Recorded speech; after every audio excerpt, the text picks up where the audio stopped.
নমস্কার বন্ধুরা, চন্দনা রান্নাঘরে স্বাগত। সবাইকে স্বাগত। আবার এসে এলাম সকালে। দেখুন, আমি চিংড়ি মাছের সর্ষে বাটা করছি। হ্যাঁ, তবে এই সর্ষে বাটাটার ভিতরে একটা বিশেষত্ব আছে। অনেকগুলো জিনিস দিয়েছি। হ্যাঁ, তো এই মাছটা আগে কি করেছি, চিংড়ি মাছ ছুলিয়ে পরিষ্কার করে লবণ, হলুদ, কাঁচা লঙ্কার তেল দিয়ে দেখুন একবারে বসিয়ে দিয়েছি, সাম্বার না।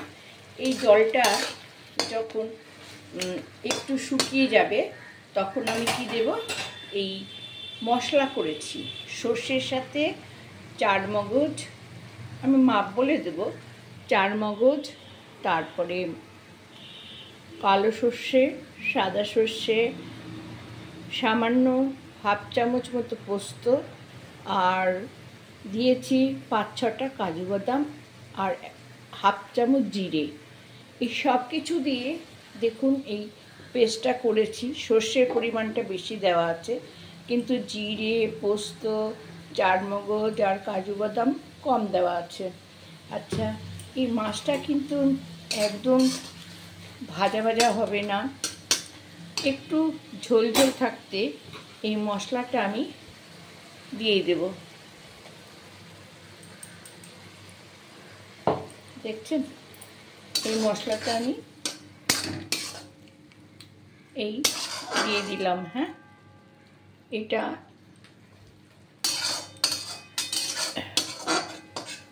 আর দেব একটু সামান্য এই মশলাটা ধুয়েই এই জল,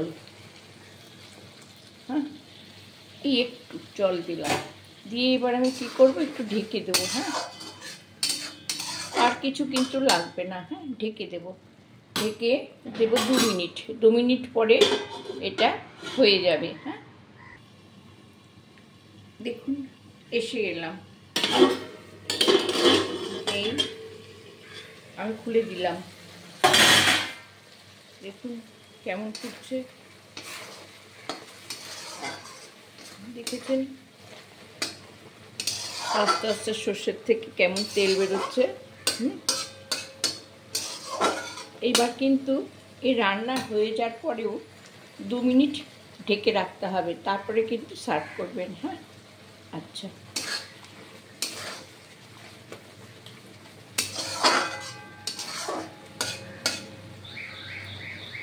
আর তেল, লবণ কিচ্ছু কিন্তু দিতে হবে না। হ্যাঁ, ঠিক এরকম রান্না হবে। আঁচটা এবার আস্তে আস্তে আমি অফ করে দিলাম, আর একটু ঢেকে দেবো। হ্যাঁ, ঢেকে দিয়ে 2-3 মিনিট রাখবেন, তারপরে দেখবেন কেমন সুন্দর হয়। হ্যাঁ, ঠিক এরকম হবে, মাখা মাখা, একটু অভিনব হয়েছে, আপনারা খেয়ে দেখবেন। হ্যাঁ, খুবই সুন্দর হয়েছে। ভালো লাগলে সাবস্ক্রাইব করবেন। আর বন্ধুরা, কালকে আমি যে গল্পটা বলেছি, বাস্তব সত্যি কথা যেমন বলা কঠিন, হজম করাও কঠিন, তবে এটাও জানি আমি অপ্রিয় সত্য বলতে নেই। বলেছি, এরপরে আমি আবার অনেক অন্য ধরনের গল্প বলে এই গল্পটা ভুলিয়ে দেবো। হ্যাঁ, ওকে বন্ধুরা, ভালো থাকবেন সবাই।